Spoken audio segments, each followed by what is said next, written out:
నా పుట్టుక కారాగారంలో జరిగింది. నేను ఈ భూమి మీద అడుగు పెట్టకముందే నన్ను చంపాలని చూశారు. నేను పుట్టగానే మా అమ్మగారికి దూరం అయ్యాను. వయసు పెరిగే కొద్దీ అసురులు నన్ను హతమార్చేందుకు ఎన్నో ప్రయత్నాలు చేశారు. కాస్త పెద్దయ్యాక మా గ్రామం నుండి మకాం మార్చాల్సి వచ్చింది. ప్రజలు నన్ను పిరికివాడిగా పరిగణించారు. నేను ప్రాణంగా ప్రేమించిన అమ్మాయి నాకు దూరం అయింది. ధర్మం కోసం యుద్ధం చేసి ధర్మాన్ని గెలిపించాను. కానీ ఎంతోమంది మరణానికి కారణం నేనని నిందించబడి శపించబడ్డాను. శాపం కారణంగా నా వంశం మొత్తాన్ని కోల్పోయాను.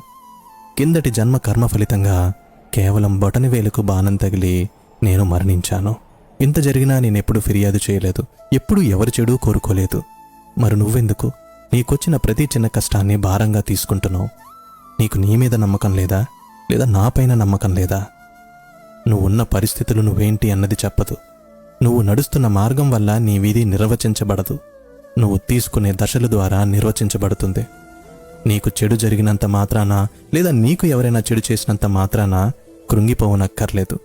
కర్మానుసారం జరగాల్సిందే తప్పక జరుగుతుంది.